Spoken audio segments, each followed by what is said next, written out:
Greetings and welcome to The Thirsty Mage, the podcast working away on our backlogs in between some major releases. I'm your host, David Lloyd, and this episode, the pub will spill the beans on what we went up to while we're waiting for those big summer releases from Nintendo and Atlas to drop. Joining me after an unsuccessful trip down memory lane, it's Jordan Rudick. I'm still trying to figure out what memory lane affords us, or what tier is memory lane, what tier is 10 years ago. I have no idea. This PlayStation Plus. I was thinking of the ripped wizard game. Oh my gosh, yeah. Solstice. Yeah, I've already really blocked that out of my mind. Yeah, Ben and I were going to do, Ben from the Cross Players, we were going to do an episode on Solstice, but after playing it for all of 5 or 10 minutes, we kind of both in unison decided we didn't want to play it anymore. I watched a playthrough. I think the playthrough was about 40 minutes or so, under an hour, I think for sure. And it's just, I get how they're doing in the playthrough because they've obviously memorized, where to go, how to do things, but just trying to figure it out without like drawing yourself a map or playing it with a guide. I have no idea how you do that. So, I just kind of bashed my head against it a little bit and decided that was not what we were going to do. So we're going to have Ben on a couple of other episodes instead. I think he's going to join us for a Fire Emblem Three Hopes episode and also a Returnal episode. We might do a crossover with the Cross Players, as fitting as that might be, down the line. So Solstice canceled, but going to be replaced with some much, much better games, I think.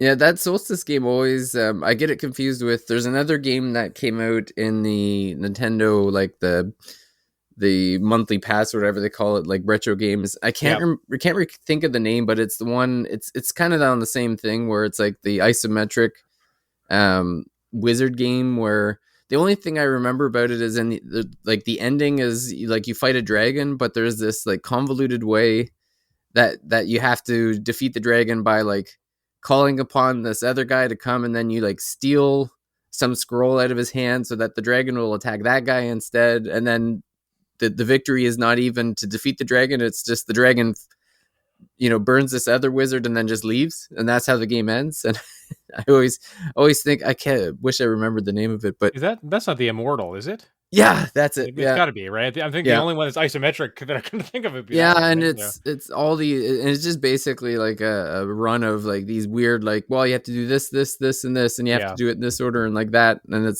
and I'm looking at it and thinking like, how would I ever come up with these without a guide? Like, and Nintendo Life, I was just kind of Googling it because I was like, oh, okay, it's got to be Immortal. Then to check it, they've got it fourth from the bottom on their list of NSO games. So it's right below City Connection and right above NES Soccer. So you're right in thinking that it's not very good, David. Yep. And also joining us after looking over the PlayStation Plus offerings, or whatever, the premium or extra or whatever it is that they call it these days, it's Casey Gibson. Yes. Yeah. I'm in the middle.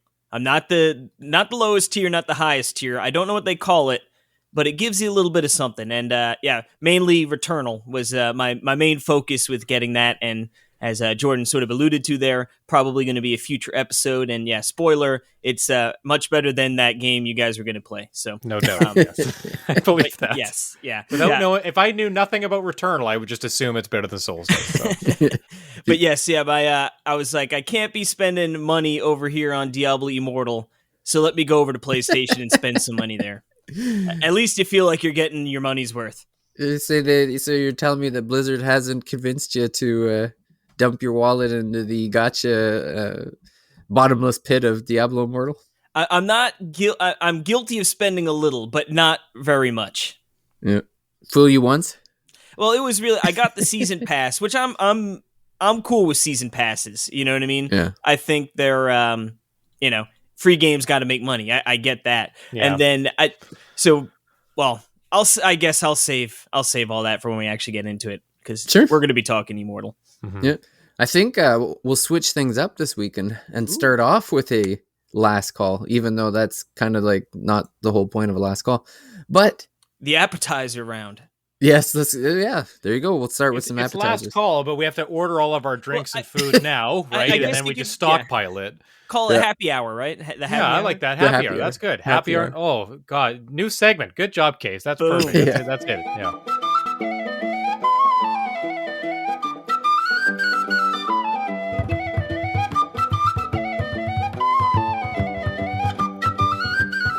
Well, I think we're all pretty happy watching the Xenoblade 3 Direct today. I just caught it right before we started recording, actually. And we got a good, I think, about 24 minutes, something like that. Yeah, A lot of that's right. details. The thing that stood out to me is that I think Xenoblade 3 is aiming to answer the question, can you ever have enough complexity jammed into an RPG before it just goes downhill? And I think we're going to find out the answer to that question when that game releases, because my head was spinning with all the classes and Ouroboros, and then the skills trees for the arts and the mechs and the man, and then there's you got one set of attacks for depending on if they're one class of character, and then there's different attacks, and then there's different arts, and it's like, oh man, I'm gonna and then there's cooking and camping, and I'm like, oh man, my head's I love exploding. it. I this is what I'm here for. This is what I really like about the Xenoblade combat system, is it, even though you've played the other 2 or 3 games before, you can still go into the third one and there's still more things to learn, right? Because they changed it up subtly. I love this idea of combining some of the characters to form like this kind of super being for a little while. The fact that you have 6 party members plus an additional kind of hero character is really cool. Like, that's basically doubling the party size from the other games, right? So that's pretty neat. God, man, it looks gorgeous, doesn't it? Like those vistas. There's that one scene where where Noah is kind of climbing up to the top of like a cliff and looking off into the distance, right? I'm like, oh my gosh, like just give it to me now. That looks awesome. Yeah, I'm ready. This is one of those games, right? Xenoblade 3. It doesn't even feel like it's coming out next month, Like, my head hasn't even sort of wrapped that yet, Like, oh my god, we're going to be playing a new Xenoblade in weeks, a matter of weeks, almost. So, yeah. And the story seems interesting, right? Like, you've got like the 2 battling each other 10 years. You fight, and if you survive, then I guess they kill you. Is that? Yeah, it's like everybody gets a 10-year term, and then you're toast. Yeah, if you don't have the honor of dying on the battlefield, at least you can do it in front of the queen.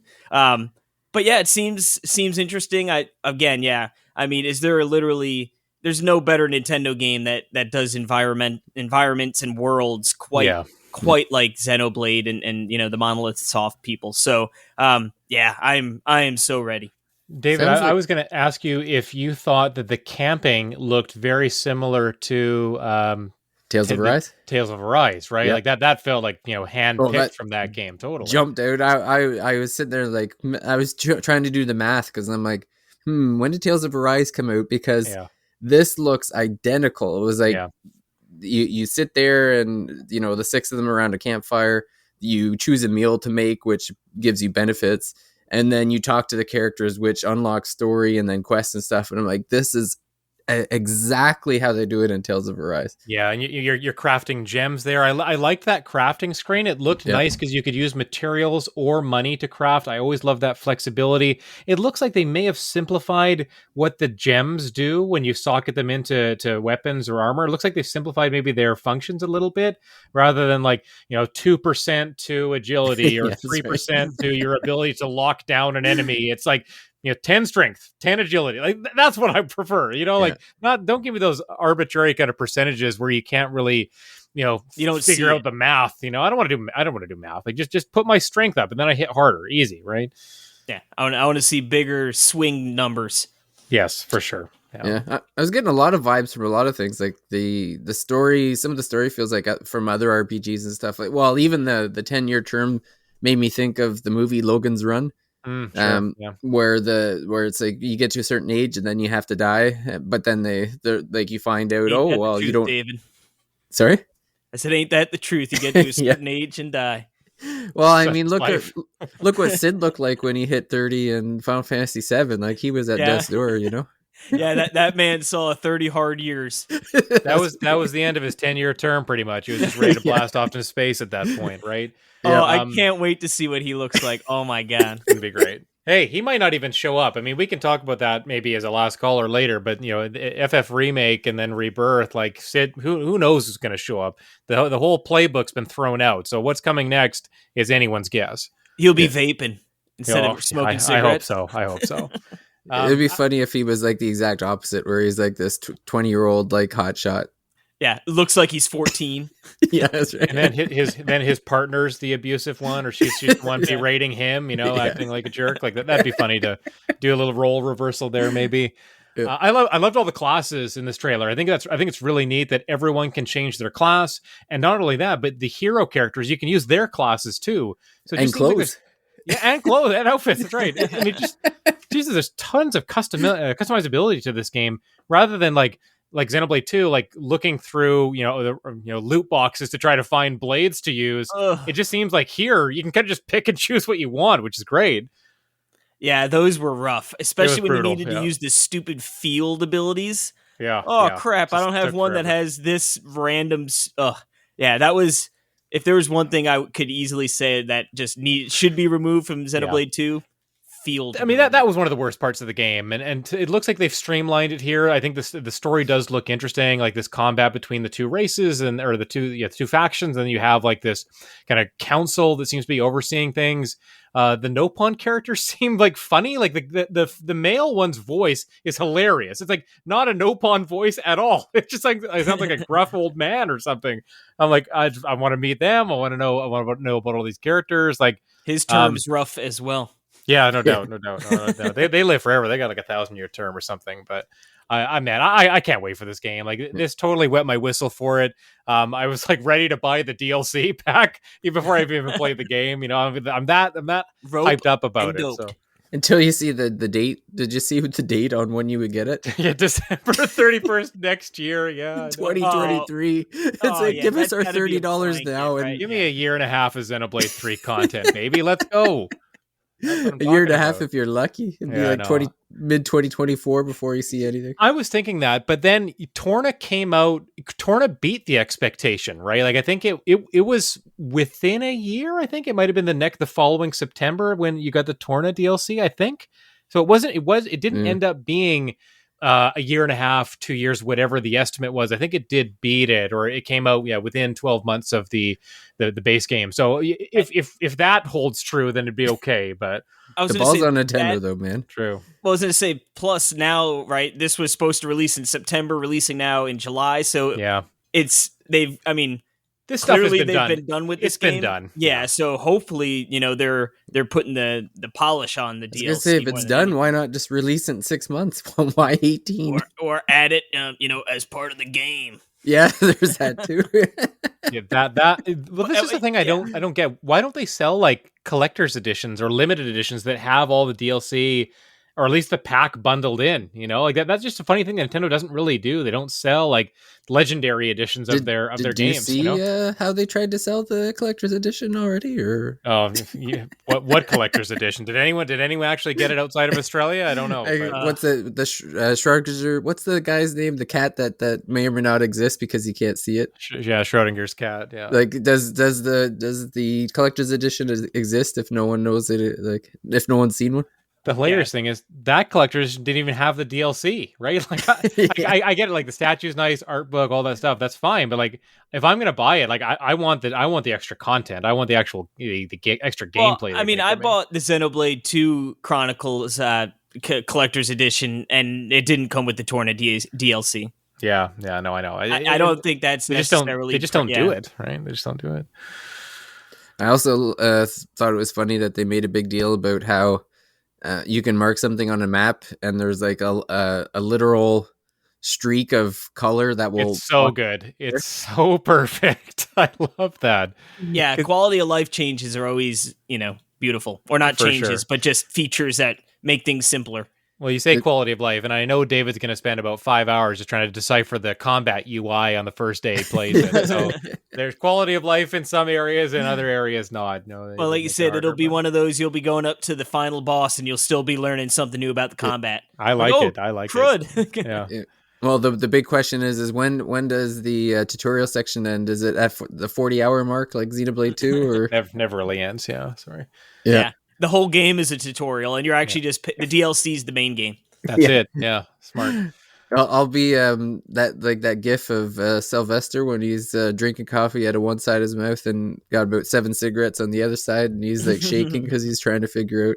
Just be me trying to figure out the combat. that's me waiting for the game or agonizing. Like, here's the thing, I'm kind of debating with myself. Like, do I want to wait till the Friday I think it's a Friday when it comes out and just go pick up a physical copy at GameStop, or am I gonna just bite the bullet and download the digital copy the night before because I can't wait? Because that's what I did with Elden Ring, right? Like I couldn't wait. I downloaded Elden Ring on my PS5 as opposed to waiting for a physical copy that I had already pre-ordered. So I Can you download early on the Switch?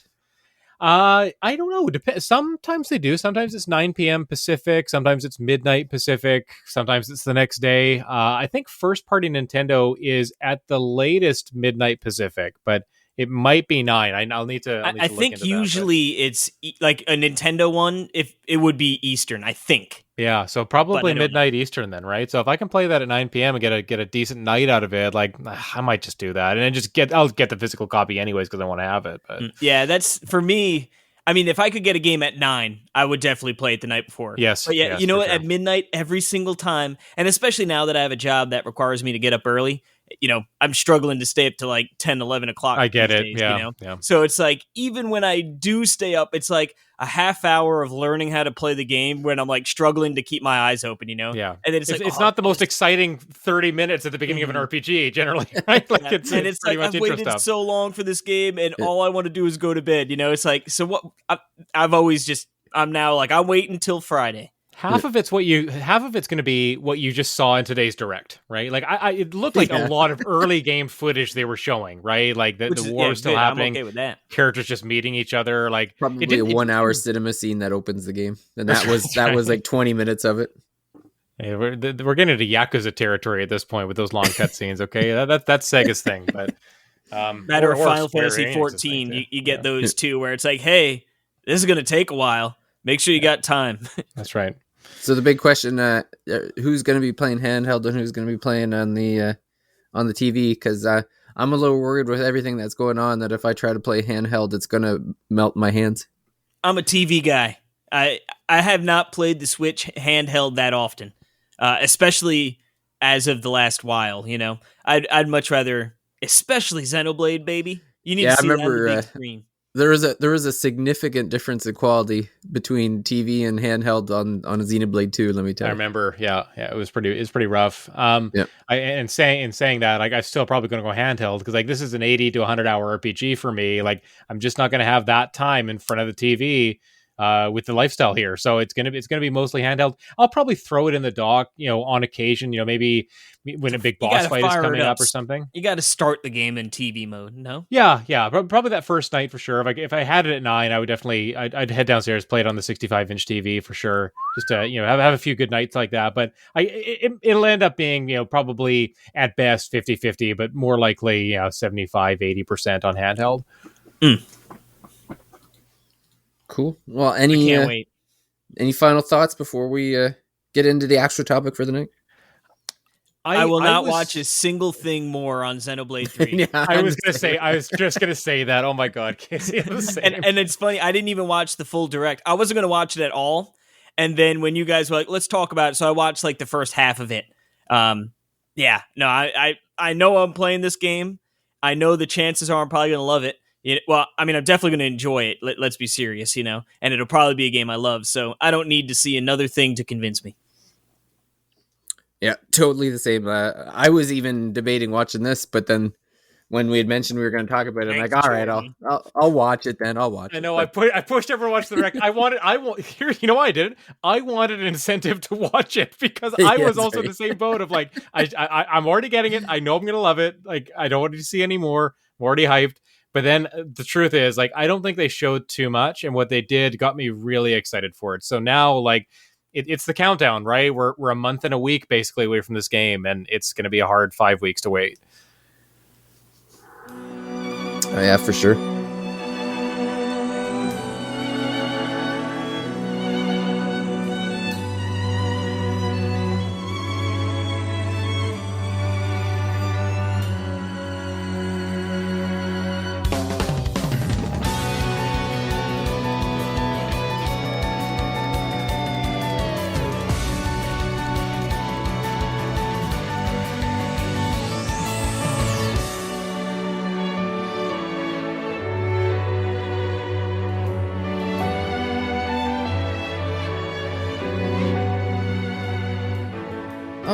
Alrighty. Well, I guess it's a good time to jump into the topic for the evening, and that's the I guess we were just talking about waiting for the big releases because we got Xenoblade coming out, but then I'm also looking forward to Soul Hackers, so that's another game that I'm waiting for.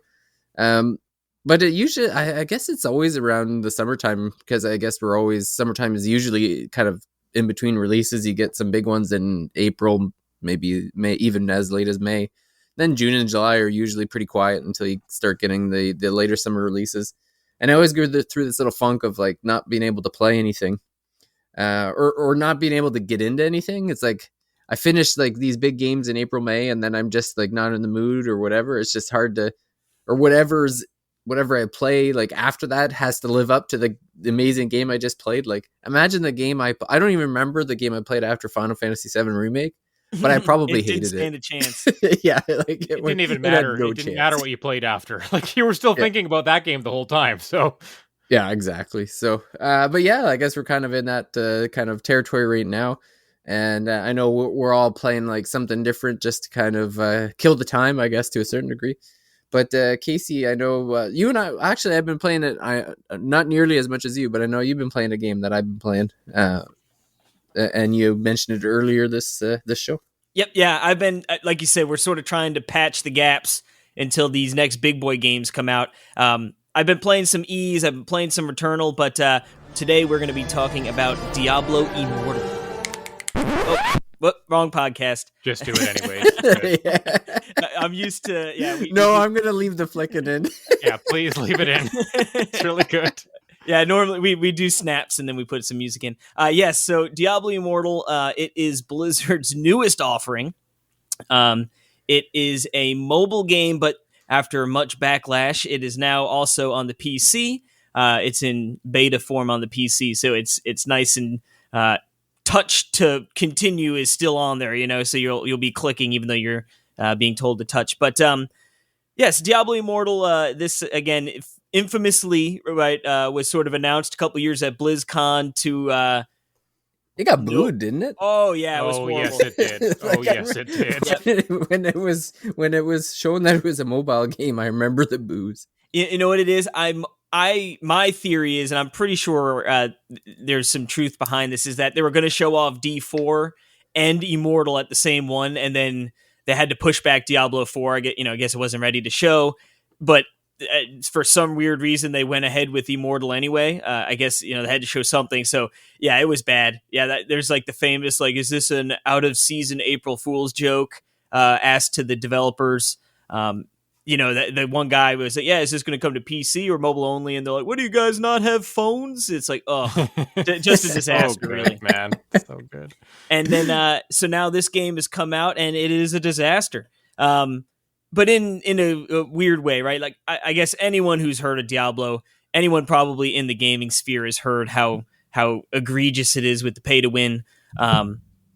And it's bad. So I'll say, right, free to play, you can jump in there, play right away. The story is sort of following, or I guess I should say is set between Diablo 2 and Diablo 3. So Diablo 2, you sort of, destroy the World Stone. And like now there are some like World Stone shards that are popping up around the world and like evil are flocking to them to try and use that power. So you're sort of going around and trying to, find these world stones, get them back, and then you and Deckard Cain are trying to find a way to sort of destroy them for good.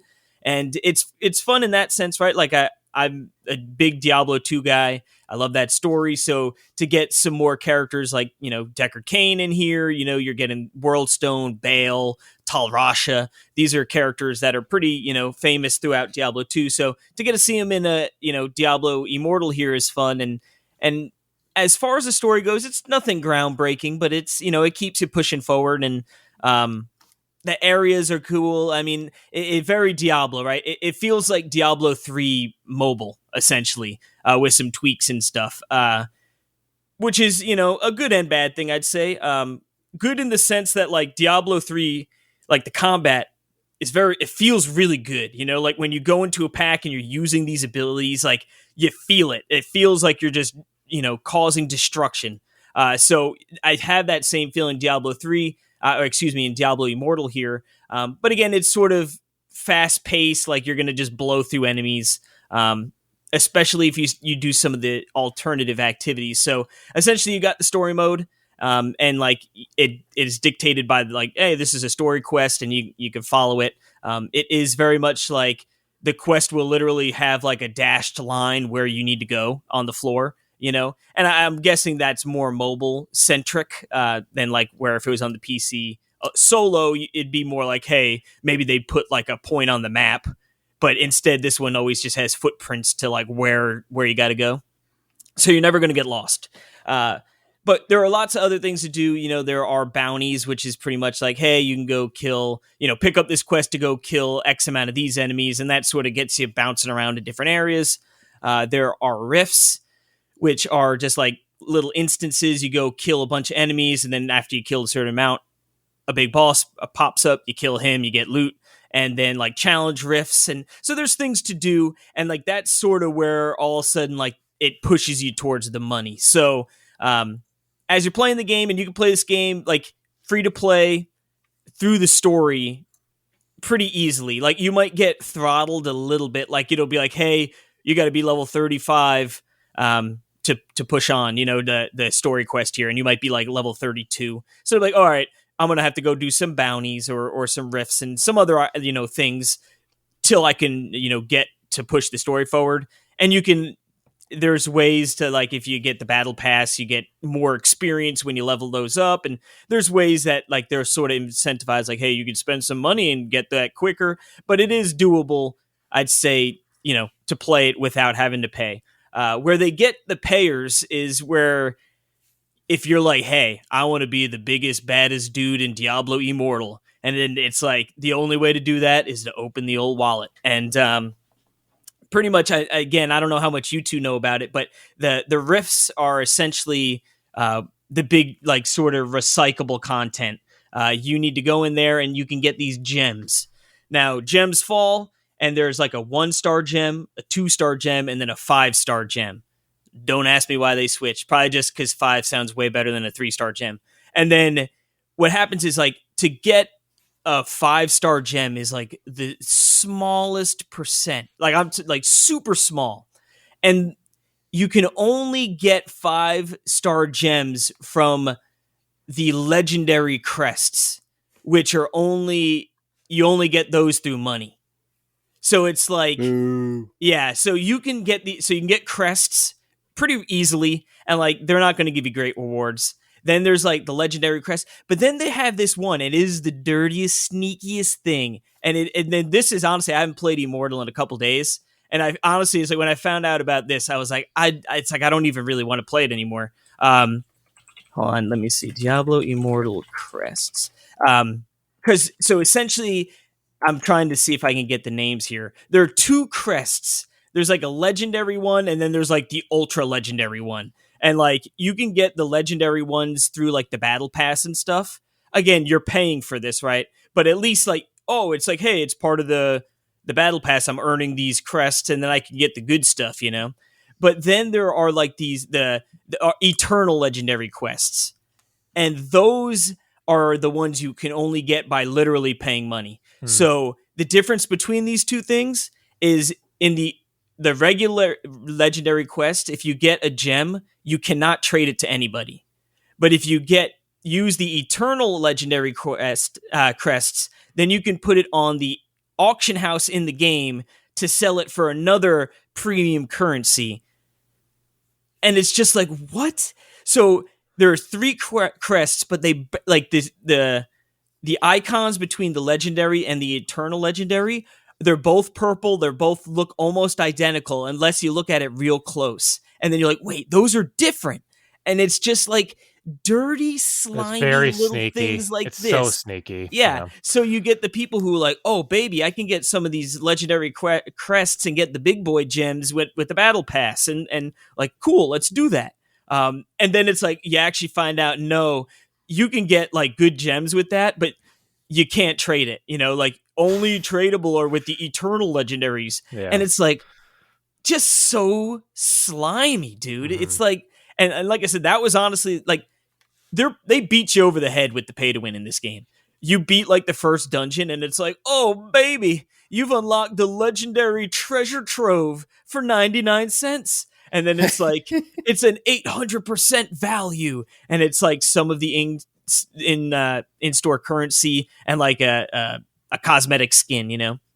Then you beat the second one, and they're like, you've unlocked the Skeleton King's treasure chest, $1.99, and it's like 650% value, and it's a few different. And every time you beat a dungeon, they give you these new bundles, this one-time bundle, and yeah, as you progress, you start seeing the money go up, training you, right? 99 cents, $1.99, $3.99, $4.99, $9.99, $10, $20, and it's like. And then you see the percent value start going down, but but this is still 100% extra value, you know? So it's just, at least those, it's like they're shamelessly asking, right? Mm-hmm. And it's like you could just say no, but like the little things like the legendary versus the eternal legendary crests, it's like you guys are already being like dirty. Like why you got to try and sneak little things like this as if the internet isn't going to figure it out, you know? Like, ugh. But Case, anyway, did you see the guy, New Zealand streamer? He spent Quinn. like $15,000 just to get to that. That's how much he spent before he got a 5-star gem, I guess. Like just reading something like that is just ridiculous. Like deleted his character right. Yeah, that's right. That's right. In protest, I love that. You know. Yeah, he was. Well, it's funny that actually you can look it up. Someone made a randomizer. So Diablo Immortal. Rift simulator, and you can actually just do it like you can use this and see how much it would cost you, right? That's hilarious too. So essentially, right, so like there are 3 slots for crests, and then you could fill those up, but then I guess you could put even more crests in it. So essentially you could put $25 worth of crests into the crest into the Rift maker at a time. So, and this still gives you a stupid small percent, right? Like he literally spent $15,000 running $25 Rift simulators, or not simulators, actual Rifts over and over and over and over and over. So look, calculate the cost of a 5 out of 5-star gem. So right now it is, I'll tell you guys when it finishes up, but essentially it just so dirty, and it's just, it's like embarrassing, you know, that they would do this. And I get it, but the worst part is they're making like hand over fist money, you know? Yeah, I mean that's the problem, right? Like you are kind of sullying or dirtying the name of Diablo, especially, and which is not a great thing with the 4th game. You know, it's coming out at some point. You know, we've seen it in action. We know that that's not too far away.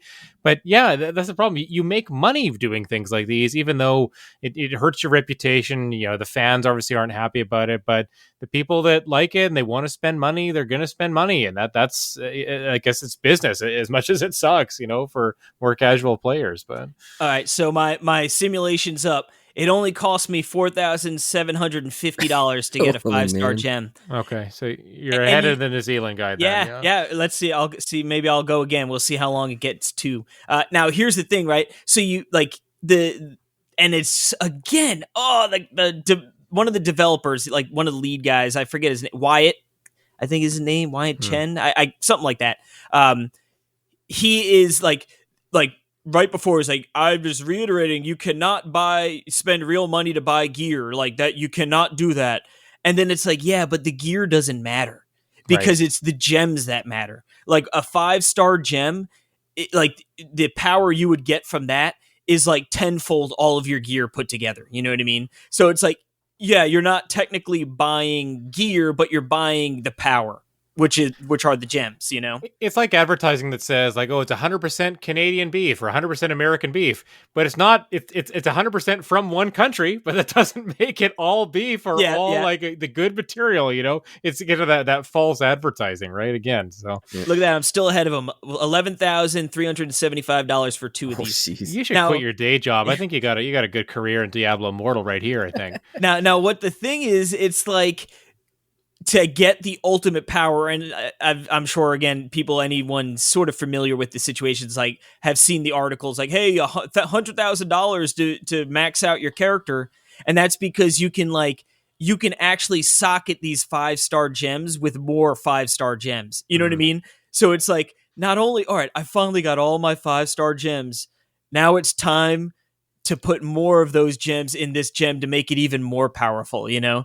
So just, you know? Is there PvP in this game? Like, Yep. is it all Yeah. PvE? You know, PvP. It's their whale battles. It's Okay, yeah. gotcha. If you want I to, understand that then. so that's essentially the game boils down to. It's a fun game, like the game itself, right? I like Diablo. I think this plays pretty well. It does feel a lot like Diablo 3, but you know, that's again not like the worst thing in the world. Even though I prefer more of a Diablo 2 experience, but and you could play this game for free or minimally spending, right? Like most people are obviously going to get into the gotcha 5 gem game, you know, but don't play this game if you want to play competitively. Like if you're coming into it with a mindset like, yeah, I want to be a great PvP. No, it's useless because all it's going to do is you're going to have to open up the wallet. And fact of the matter is, unless if you're a millionaire with tens of thousands of dollars to spend and blow, you're never going to even scratch the surface of being anywhere close to being able to have fun in that like PvP set, you know? Well, I haven't even played that much Diablo, but I played Immortal on my iPad Pro, and to me, it just felt like a more basic version of Diablo 3, like a little bit simpler graphics, like it's. But walking around, I'm like this. I feel like they just ported Diablo 3 to mobile here. Like that was the feeling I was getting, and I haven't even played that much. Yeah, I could definitely see that, but that's a good thing. Like, honestly, like even if it's a little bit watered down, Diablo 3 on mobile, like to me, like that's pretty great. You know what I mean? I would say that's a great thing. But it's just, I really. Like I said, in the beginning, I knew it was pay to win, and like again, they sort of beat you over the head. But when they start putting even slimier tactics like that in, and I've been hearing some things about like throttling, like how much or capping certain things that free to play players can actually earn. I'm like, you know what? I don't even want to put the money into this game. It's like it's one thing to be like. Shameless and say, hey, this is what we're doing. But then like when it crosses into line on top of that of being like, just dirty. It's like, nah. Xbox needs that development money because all their AAA games are just perpetually in development. So something's got to keep the lights on so these designers can keep making video games. Please don't tell me it's the free-to-play Diablo Immortal whales that are funding like Avowed and the next Starfield. Halo game, the next Gear, Starfield. Right. Yeah. If you want Elder Scrolls 6, you better drop 10 grand into. You better Immortal. whale up, boys. Yeah, I saw there was one guy who spent $100,000. I haven't watched the video fully, but yeah. And you look at his gear and you're like, oh my god, that guy's decked out. But it's like, yep, he paid the money. Yeah. Well, I bet you it's the streamers that are funding all this stuff for sure. Because you know why? Because it's a net positive for those guys. Yeah. Like how much publicity that guy. Like I had heard of that guy Quinn before, but I've never really watched too much of his stuff. Mm-hmm. But yeah, I saw that and I was interested in it. And then all of a sudden he deletes his character, right? And it's like, I bet you how many subs and people have gained, how much traction he's gained from blowing $15,000. Like I said, he's probably totally, yes. Just an investment. Yeah, lots of respect for a play like that. I like it a lot. I do. It's nice to you send in a message like that. So yeah, it's good. Yeah, and the best thing is like you can scrap your your gems to like power up other ones. So he took his 5-star and scrapped it into like a crappy 1-star just for right before he deleted the awesome. characters. Yeah. So yeah, he did it right. Oh man. Well, we can move on to. I know Jordan has been playing. I guess you had mentioned that this game. I had never heard of this game before, and you were telling me that it was a vertical shoot 'em up. Yeah. Now, is it a retro one or is it? I'm curious to know if it's a modern. It's more contemporary. So I'll do a couple of quick bites here. So one game I was playing. This is this is probably the first game I downloaded off the PS Plus, the new premium service. So just a little bit of backstory. So I was already a PS Plus kind of regular member. I've got a membership up until November of next year, but there was a little loophole where you could add a PS Now membership, and it would upgrade everything you had, as long as you've got PS Plus, it would extend that all the way out. You'd have premium to the end of your PS Plus timeline. So now I've got the premium service all the way up until next November. So I was like, okay, so I was exploring around, seeing what's there. Just a couple of things that caught my eye was one was Returnal, so I downloaded that right away. And then another game was Raiden, Raiden 5, specifically Raiden V. Raiden is a series of vertical shooters. I think it's been around for a long time. Like, it's definitely a game I probably played in arcades when I first encountered it. I don't know that there have been, trying to think of like where Raiden would have been on consoles, probably on PlayStation, like maybe PlayStation 1, 2, 3, you would have seen the Raiden games there. I don't know that many of them, if any, ever came to Nintendo platforms, but yeah, Raiden 5, I think it's pretty recent. I think it's a PS4 game, probably came out in the last, 6 to 8 years, something like that. That it might even be on Switch. I don't remember, but anyways, Raiden 5, free game off the PS Plus premium service, so I downloaded that. I like shooters, horizontal, vertical shooters, like arcade type shooters like that, high score chasing ones that have a little bit more of a story. I like those too, really any kind. I don't think that I'm the best at them or anything like that. I usually put them on normal difficulty. I'll ratchet up the extra lives or extra continues just to make sure I'm not getting stopped at the end of the story and running out of lives or continues and have to start all over again. I like to just kind of see my way through. But yeah, Raiden 5, I think it's about 9 or 10 levels. It's pretty cool. You choose from 3 ships at the beginning of the game.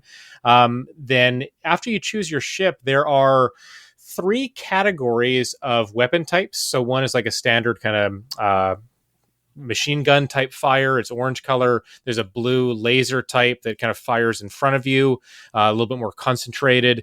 And then there's a pinkish purple one that's a little bit more heat seeking. It's still a laser beam, but it kind of does these funny twists and turns and kind of curves around depending on which one you choose. So there's 3 firing types, and then you choose there's 3 modes, I guess, for each one. So you can really customize the ship layout you take through your story mode playthrough, or you can just play individual stages as well. I like the game. I think it's got a good enemy variety, fun bosses, lots of things to collect when you're playing, like little kind of metal things that fall down, fairies, like this other little animal looking type thing that awards points. You can power up each of your 3 laser types. So the machine gun, laser, and then the heat-seeking one can all power up to 10 times. You don't lose those power levels when you get hit, at least on normal difficulty. You don't, which is the one I used to have to play the game through the first time. What else is good about this one? It's got kind of alternate or branching paths as well, and I don't really know how you unlock the different paths, but I saw kind of when I stopped the game and I went to go and continue, I saw kind of the trees and the branches and all the different things that different stages or combinations that I'd accessed before. Every 3 or 4 stages, there's a kind of a I guess you'd call it like a bonus game or something. There's where you fight kind of one-on-one with a boss ship, and it's very difficult to dodge, but it's kind of constantly pouring out these medals you can collect, and so you're collecting the medals. But if you get hit, you lose a bunch of your medals, and you're kind of trying to get as many as you can before the ship destroys. And there's a meter at the top you're trying to fill. One of the funny things about Raiden 5 is that there is a story that's happening kind of all the time while you're playing, and the delivery is really dumb. It's got there's a text version of the story that's happening on the right side of the screen with these characters that are talking, and then the text is displayed as well. But you can't read the text because it's small and you're focusing on the gameplay, and you can't hear the text because it's too quiet. And so you're hearing the explosions and the gunfire and the music. And then there's also these people talking in the background, and it really does. It just sounds like a background conversation. You're at like a cafe or a restaurant, and there's a bunch of people, 2 or 3 tables down from you, and they're talking. It's like you can hear a little bit, but you're not really concentrating on their conversation. You're focusing on what's happening with you. So it's just a funny kind of gripe about the game is that it kind of shoehorns story into the gameplay, or kind of side by side with the gameplay. And I don't know that there are many people that play arcade shooters like this for the story, like it's really about the gameplay, getting a high score, getting to the end of the story mode. One of the reasons why I was just happy to download some of these games for free off PS Plus was not just because I like shooters, but also it was an easy way to get some trophies. So I got about half of the trophies so far. I don't know if I'm going to go and collect all of them, but I love when I can just grab a game. Platinum. No platinum for this one, but I do like just collecting some random bronze, silver, gold trophies, and if the platinum seems attainable, I'll go for it. I picked up. I know I mentioned the what was it, Panzer Dragoon Saga that I've been playing, and one of the trophies for that one is literally like play the game for 100 hours or something stupid like that, and it's basically a shooter game too, like a Star Fox type. So I wasn't going to do that, but I think the Raiden 5 trophies are a little more manageable. But no, I'm good. I've played through the game twice now. There's just slightly different endings at the end, but again, I wasn't really playing it for story. So I think if you like shooter games, I think Raiden is a pretty good one. It's maybe not the best one I've ever played, but it's up there. It's pretty fun. If you can ignore like the story stuff that's happening on the side, just focus on the gameplay. It's pretty solid. It's part of the middle platform too, so I actually just added it to my library. And If you just have any PlayStation Plus, it's 70% off right now, so $8.99 instead of $30. That's not bad. Yeah, if you are somewhat interested in the game at all. So. Oh, and it's totally worth $8 to $10 for sure. Like I don't know that I don't love paying like more than $20 or $30 for shooters, especially the older ones. But on sale, it's a good grab if you like this type of game. Getting it for free is a bonus for sure. So yeah, Raiden 5 was one game that I picked up on PlayStation. Was playing that last couple weeks as of just kind of looking around and seeing what was free. Grabbed Returnal, going to play that soon. I know Casey's already hopped into that. Another game that I've been playing is Fall Guys. And Fall Guys originally came to PlayStation. I think it might have been being a PS Plus game when it first came out. I think it was on Epic Game Store or Steam as well, maybe at launch. I don't quite remember the whole history of it. I think it might have been Epic. Yeah, I think so too. That sounds right. My understanding is now they've gone free to play. It just came out yesterday, the free to play version, and it's on Switch and it's on Xbox. I think it's everywhere now, so I think you can play it wherever you are. I think as far as I can tell, I think it's full cross-play as well. So whatever platform you're on, you can hop in. I don't think the free-to-play trappings, at least so far, are egregious. Like I was still able to play the game and have some fun. You don't have to spend $10,000? Nope, no $15,000 for my Fall Guys 5-star gem. I didn't need to do anything auto like that. win. Yeah, I think it's a very Fortnite based totally system where it's like cosmetics, right? Yeah, it's all cosmetic. I think like, you want your little guy to have this funny look, then give us a couple bucks, and which to me, like, that's fine. If you're going to give us a free game, and especially like games like Fortnite, and I've never played Fall Guys, but I know how big it is and how you can just continuously play that game over and over again. So yeah, it's pretty addictive. Like it's easy to get in and out. The gameplay is super basic, like Fortnite. Fortnite had the building and the shooting. Like some of those things are familiar. The building, I still am not very good at it, but Fall Guys, like you're literally just walking from one end of a course to the next. There's obstacles in the way. It reminds me a little bit of what are those shows called? Like Wipeout. Yeah, like a Wipeout kind of show where there's that Forbidden Castle or Ninja Castle one or something. Oh, like yeah, that. Yep. You know the one. American Ninja Warrior. Like I think Japan has like 30 different shows like this. Where all these obstacles trying to knock you down or knock you into the water. Or like or the Tetris slime. one, right? Yeah, exactly. Yeah. So it's pretty funny to play the game. I haven't had any trouble getting into a game. I started playing last night and I was playing a little bit today and no issues. Games filled up pretty quick. You basically start out with like 60 people, at least the mode I was playing on. There's a few different modes. You can play with friends and stuff, but the kind of basic solo mode I was playing, there's a group of 60 of you get in a room, and then you go through different maps, and each map has kind of different objectives to it. One might just be like get through all the obstacles, get to the end. One might be like you're racing around a track and you have to complete 2 laps before other people do. And there'll be like a threshold or a cutoff where like the top 40 people out of 60 will qualify, and they'll qualify to move on to the next round. What's funny is after the first round, it seems very arbitrary how many people get eliminated in the next round. Like it could be 10 more, it could be 12, it could be 7, 13. The number seems very... it's not always like half or a third. It's not some fraction like that. It's always feeling like a different number, maybe even depending on the game you're playing, because certain games, like, they seem to go a little bit longer. or shorter, depending on how many people are going to qualify for the next round. Sometimes you just need to survive. Like there's one where you're on a floating platform in the middle, and you have like a short bar or a low bar that's going around like a clock hand, and then you have one above it that is also going around at a different pace, and you have to make sure that the bars don't like push you off the circle, the island, into the slime below. If they do, you get eliminated. So there's one like that. What I really enjoy are the last round of each one, where there's maybe in the 10 to 20 people left range. And those games are pretty fun. Like the one I played last night, you're basically on platforms that disappear as if you step on them or you stay on them for too long. So you're walking around like this honeycomb shaped kind of base of platforms. And if you fall down to the next level, there's about 10 levels or so. If you fall down 2 levels at a time, you're going to be in big trouble. But that was a really fun one. It just seems like a really kind of easy to pick up and play game that I could see myself kind of unwinding with at night. You know, I could play a game of Fall Guys before I go to bed. It feels like one of those types of games. I've already unlocked. How long does a round usually take? Yeah, gosh. I mean, obviously, I know like it depends how long you go, but like if you're doing really well. Yeah, so are you just talking about like a single game or all 5 rounds that make up the tournament? How about both? Okay, so that's fair. So depending on the game, I'd say anywhere from like 2 to 4 minutes, something like that per round. Okay, and so then like 20-ish. Yeah, and then so you're probably doing 4 or 5 rounds, I think, in total. I think it is 5 or so. And then that last game will take a little bit longer because usually it's a little bit more involving of a game. And you probably have the best players left. And I think they want to give you a little bit more time if you've made it that far as kind of a reward. But I'd say that most of the games that I've played 2 or 4 minutes. Yeah.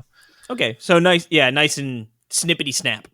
Yeah, and if you get out, if you're eliminated early, you can just quit out and go to the next one. You don't have to wait for the round to finish. What I didn't love is that for some of the final rounds, if it doesn't tell you what place you finished, like it's basically just win or lose. You know, like if you either came in first, you came in first, or you're one of the losers. The other 10 people that didn't win. So if you ain't first, you're last. Pretty much, yeah. It definitely takes that to heart. I guess kind of like Fortnite does. You know, it's a winner chicken dinner or nothing, right? But I thought Fortnite showed you what number you were eliminated. It does. It does tell you, but you don't really get. There's no kind of like celebration, I guess, with Fortnite. You know, well, when you're 78th, there's nothing to celebrate. That's true. Yeah. So in Fall Guys, you're either first or you're out, and it's fine. But it's fun. I've unlocked a few different colors for my Fall Guy. I guess they're just called Fall Guys, literally. I've got an orange color, a blue one. I've unlocked like some bracelets for my character. And it seems like, there's a battle pass and you can get stuff faster if you're on the battle pass, but I haven't felt, squeezed, or it hasn't been asking me to spend money. There's not, a ton of pop-ups coming up like, no treasure troves, get 30 coins for only $2 right now. I'm like, no, I'm good. 50% bonus. Yes, right. And 10,000% discount. Yeah, no, I'm looking forward to that. This to me a Diablo Immortal strategy, I think, but hopefully we'll keep that out of here. But yeah, Fall Guys is fun. Like I think people should try it out, especially it's free to play now. I kind of I regretted not grabbing it on PS Plus when it first came out. I was like, I'll get it later, and then of course the month turned over and it went away. But I remember everyone really got into it when it first came out, and hopefully we'll see a little bit of a resurgence of the game. Now, one final thing, I think the Switch performance is, as people might expect with an online game, it's kind of lacking. There's no lag, but no lag with your character. But when you're looking at the other characters in the game, they are moving really awkwardly. Like the animation is just it's so the game's stunted. 30 FPS and everyone else is 5. It looks like you're watching like a papercraft kind of show or something like this, a puppet show. They're moving so slowly, but that's amazing. It honestly looks a little bit like a Paper Mario kind of game or something. It's funny. You should check it out just for that alone. But but the game is fun, and I didn't suffer any issues with my Switch's performance. Just the other characters I was seeing appeared slow, but I could still get to the end and do all the challenges and everything, so that didn't really bother me too much. It's just funny to see. Looking forward to it. I was waiting for it to come to Xbox for the free to play, so I'll download it now. I didn't realize it came out yesterday, so I thought your kids would like it too, because I know they got into Fortnite, right? So this kind of free to play, like pretty quick and easy to get into too. So yeah, they were waiting for it too, so they'll be happy to know it's out. Nice, so, yeah, right on. Yep. Yeah, I guess for me, the game that I've been playing, so I bounced around a few games really. I think I talked about them last week, the 3 or 4 that I went through, and then I seem to have landed on. I got a review game that I'm working on, but I'm also playing Divinity: Original Sin 2, Mm. and so I was kind of just in the mood for a CRPG, and I think Will in the Discord had mentioned that it was the best CRPG that he's played. So I thought, yeah, I'll give it a go. And it's pretty fun. Like the only thing with the CRPGs is that it's so easy to get stuck in them. Like you could play hundreds of hours of this thing. It's crazy. Like there's very elaborate customer characterization to begin with, so I probably spent 45 minutes just making a character, reading all the backstories and whatnot. So I went with the assassin rogue, of course.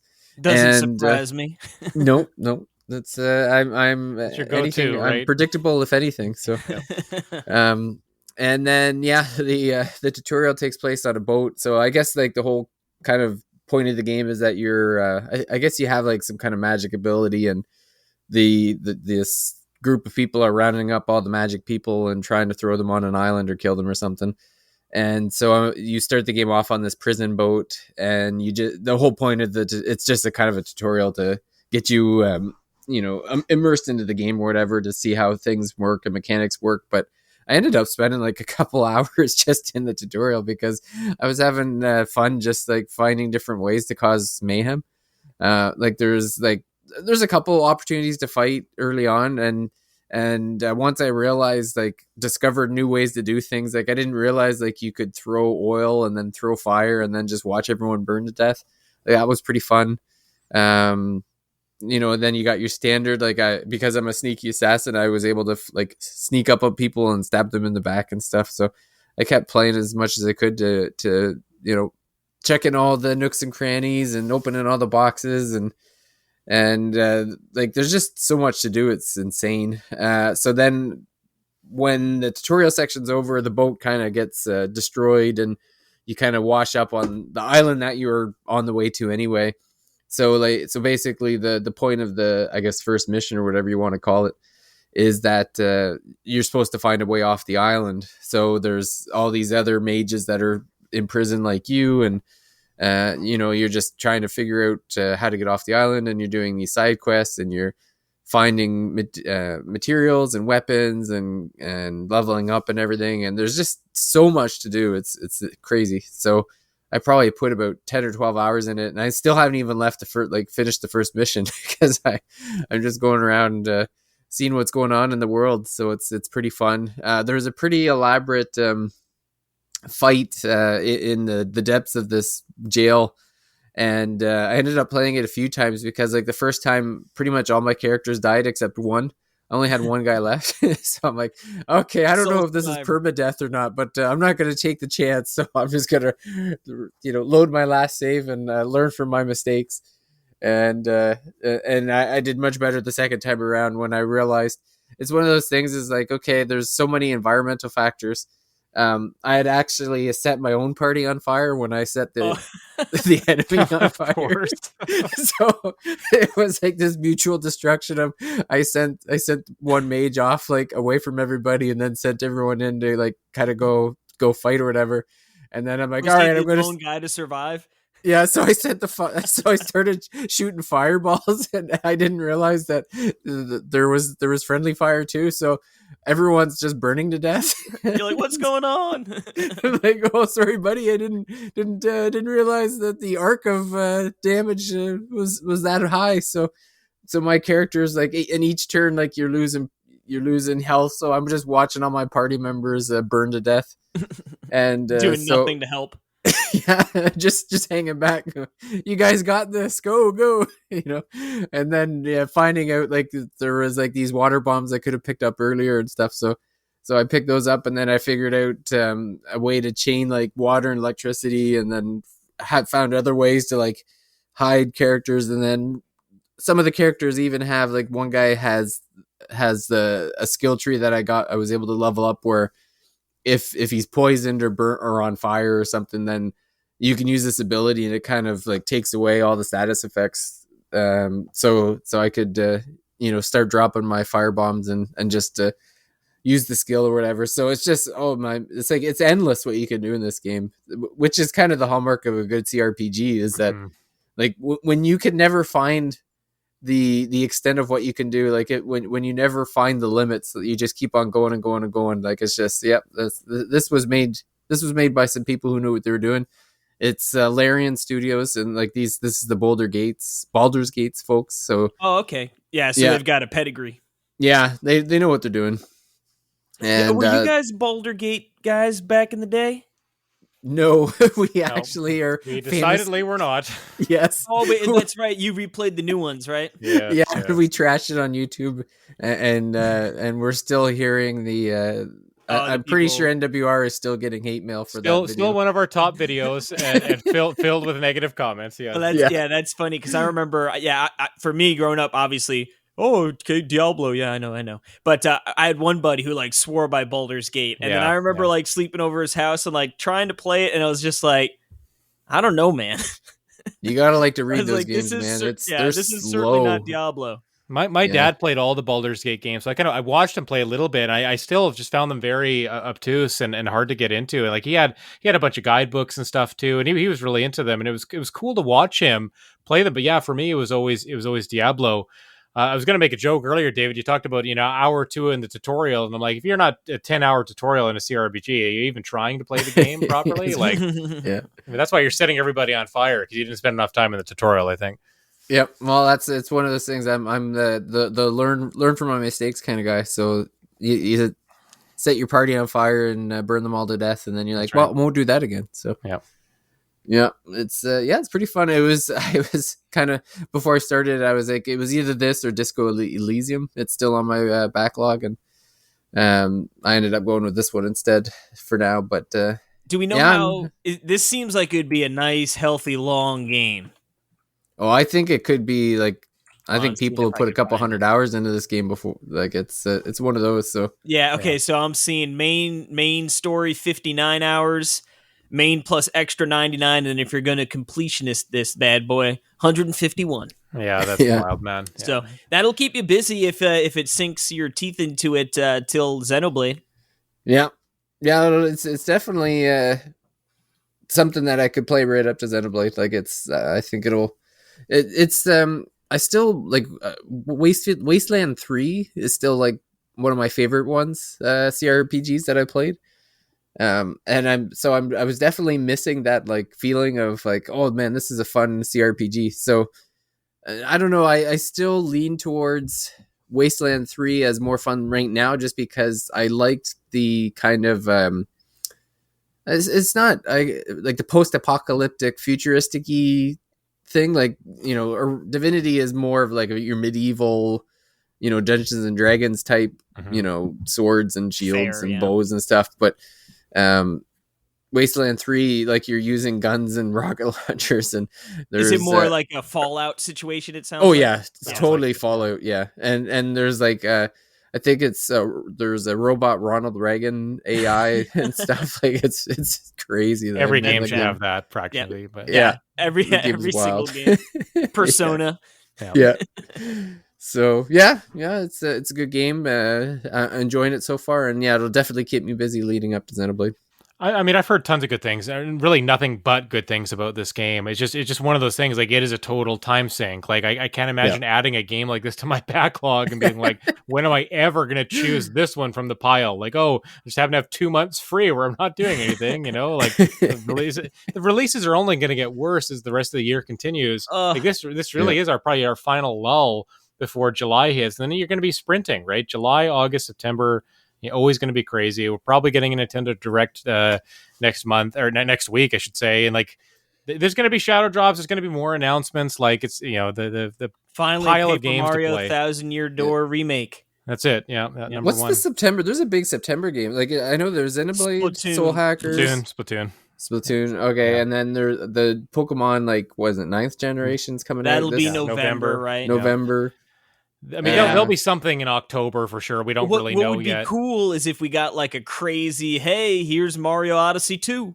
Yeah, Like, I mean, hello? not impossible. I'd be surprised if they don't save that for the next Switch. But we've got that. I Who mean, Mario knows? This plus Switch. Mario plus Rabbids has to make a comeback at some Mm. point. I don't know if that's I don't know if that's Forspoken this is year, but Oh yeah, Mario Forspoken's October. Yeah, yeah. Oh, I can't wait! Sparks of Hope, baby. yeah, it looks really That game good. looks so good. There's also, I mean, God of War. We don't know when God of War is coming yet, right? They haven't announced. They That haven't announced a can't be delay yet. Like, 2022, right? I don't know. It's still possible, but we'll see. I don't know. Yeah. We also have Crisis Core. Yeah. Oh gosh. Yeah. Is that this year? I really hope that's December. That's this winter, I believe they winter, dubbed it, and then Oh, okay. so yeah, that would be nice.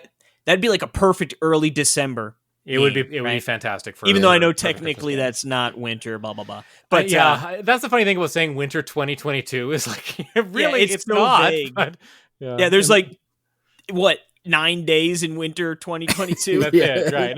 And you're never going to release a game that close to the holidays, right? So it's either beginning of December or they mean January, right? Or even February, right? So I guess honestly I could see them saying like late November being that winter too. Like, possible, it's the big holiday game, but instead of saying holiday winter, Yeah. Hopefully, that's sort of what my mind goes to when I see winter. It's like, maybe it's either going to be end of November or early December. Yeah, but yeah, I guess time will certainly tell. I mean, I think there's still a lot of games from every publisher that still can get announced. Because there wasn't an E3. Like we're living in a time where like announcements could just come out of nowhere and things could get shadow dropped or announced for like coming out a month or two later. Who knows, right? So Project Re-Fantasy's got to be done at some point. I think it got delayed till next year. I'm sure I read that somewhere. I'm sure I read that somewhere. It's 2023 now. I heard the Octopath Traveler story DLC is going to be coming out soon too. Yeah, that's day one for me for sure. You're talking about the mobile game, right? Oh no, I was just talking about Champions of the Continent or whatever it's called. I might play that. But I was just joking that there was actually. I know. I didn't think there was anything actually made. I thought you were just giving them a hard time. Oh yeah, definitely. We were both being. Jordan was just gonna run with it until Casey was like, "Oh, there actually is one." Yeah, I'm taking everything Octopath Traveler seriously from now on. It's not a joke to me anymore. It's a serious, real life business. So. When's that? There's that Tactics Ogre thing that's supposed to come out too, right? We don't know, right? That was accidentally leaked by Sony. Like I don't know if that's a real game or not. That seems like it would be a Nintendo Direct game. I think that's because Ogre Tactics it started on N64 or even Super Nintendo. Ogre Battle Super Nintendo, yeah, right, yeah. So it would make sense even if it's coming to multiple consoles. Maybe they give Nintendo the nod, like, hey, here you go. I think that's what's happening with GoldenEye. GoldenEye is coming, right? Like that's not a fake leak or a rumor. Like we're getting GoldenEye, so I'm looking forward to playing that game. I don't know about anybody else, but I want to play it. I have very fond memories. It's funny because like I really don't watch any James Bond movies. Not out of like I don't like them or anything. Just I don't know. It's not something I generally go watch, Yeah. But man, I remember watching GoldenEye and then just having the game also, and just being like, man, I'm playing the movie. Like this is incredible. Nothing beats a proximity mine war. Oh baby, gosh. Yep. So many good multiplayer memories with that game. Like watching other people's screens to try to because all the maps are pretty similar. Some of them, right? Like you get stuck in Stack or the library, and all the walls are green and gray and blue, and like where is everybody? You just gotta watch somebody's. Then you hear the stall door open, and you're like, oh. Yeah, facility. I know where they're at. Putting the proximity mines in the bathroom stalls. Was there anything better than that? I was gonna say the facility directly is in the best. toilet, right? It was like we'd have like a fight over who would get to go up into the vent of the bathroom, and then you would just toss mines at the vent trying to get them out. I mean, so many classic weapons, right? The Moonraker laser, the golden gun, was it MP40? The Klob, baby. The Klob. Gosh, what an awesome game! I'm legitimately like stoked for that game coming out because I want to play it on Xbox and N64, right? So, was there anything worse than the double Klob though? You're like, these guns sort of suck, but I got 2 of them now. Yeah, and then the frame rate takes a huge hit when you're shooting both those guns at the same time, right? Like going to single-digit frame rate at that point. Funny, my goodness. It's good. Oh yeah, when all the explosions are going off and like you hear like the bond, like, and the screen's barely moving. You're like, oh no! Reminds me of Max Payne Bullet Time, but it's just because the computers try to catch up. That's probably where they got it from. They probably got it from playing GoldenEye, right? And just all the explosions going off. Yeah, wouldn't it be cool if you could just stop time? That's Yeah. You ever play Slappers Only? But then it was I think you only live once or you only live twice, where you get with one hit kill with the slappers. You know, like Oh man, that was good times too. paintball Great. mode. Oh yeah. Big head. Oh, what a great game! That was just a classic. I got Bond and Mario Kart. Those are the games I got when I got my N64. That and I think we got Madden too. I think we got Madden too. But at that point in time, I wasn't too into the football game. So yeah, good times for sure. Well, we'll see what next week brings. And again, there's more announcements to come, no doubt. But we've already got our July and August pretty full. So, and here I am looking at the Elder Scrolls Online High Isle. Stop it, please. Stop. You don't need another MMO. I don't, but man, I've seen it everywhere. And now I'm like, Hey, marketing works. Advertising works. Don't let anyone tell you otherwise. Oh, yeah. I mean, it does look cool, but I've never, I don't know. I guess I've never really played Elder Scroll, like even Skyrim, you know, I've really only played a very tiny bit. Yeah. But I think you really have to get into that MMO. I think you really have to be a big Oblivion, Elder Scrolls kind of fan. Like I'm sure there's a lot of like lore and the races and all the different places and stuff like that. But I played like 10 to 15 hours of that game. Yeah, I just couldn't get into it. But well, I'll take your word for it then. I mean that's me rather than again, like he did like Octopath Traveler. Yes, exactly. That's just me, my anti MMO bias showing. I think not my. Jordan's got a permanent asterisk on his name because he liked Octopath. Well, I was gonna say, I bet you, like a badge of honor. you, Jordan enjoyed all 15 of those hours, and he's like, I can't. My life will be ruined. Elder Scrolls, or just an MMO in general. Like. Ugh. I mean, I like it until I just get stuck or I get frustrated. Like, where do I go next? What do I need to do? Like, if I'm not playing multiplayer, like I just don't think the solo experience is all that great. And you know what it is? It's like how you sort of mentioned, alluded to like needing like 2 months to play a game. Some of these games, right? Yeah, exactly. It's like I would do anything to go back to being like 13-year-old Casey. It's summertime and I've got nothing to do but just play video games, you know? And I was just even thinking before, even when I have like a full weekend off of doing nothing, you know, you can't sit at the computer or the TV and play games without like realizing, you know, I feel like I used to play games and like time would just literally melt, you know, time was not a thing when I was gaming. And now it's like, you're looking at your phone and this and that. And it's just, there's always something to do. Mm-hmm. It ain't the same. Yet. Something to clean, something to fix. It's always something to do. Take me back.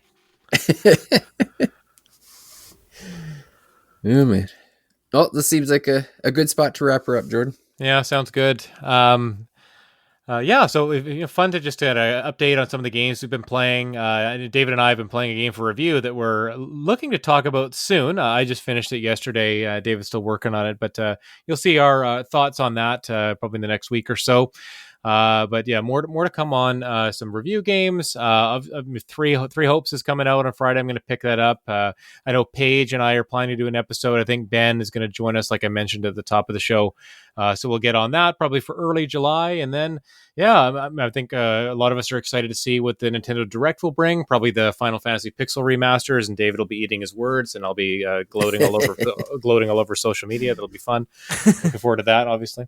But yeah, thanks everybody for joining us as we kind of updated on some of the games we've been playing. Got into some of the ickiness of Diablo Immortal, some of the free games that are available to play if you're a PS Plus member, or if you're not and you just have any gaming platform, you can pick up Fall Guys, and then a very, very meaty CRPG that Dave is getting into that could occupy him until maybe until Xenoblade does come out. But that'll do it for today. If you haven't already, leave us a review on your podcast app. Recommend us to a friend. Let people know where you're listening to your RPG talk and recently your Stranger Things talk as well. I just saw the trailer for the season. I guess the second part of season 4, Volume 2. Can't wait for that. Yeah, Volume 2. Man. And that's only a couple weeks away too. Yeah, man, it just nonstop content from every different direction. So surely everyone can find something to sink their teeth into over the next few weeks. But yeah, that'll do it for tonight. Thanks everyone for joining us, and we'll talk to you again soon. Adios. Bye.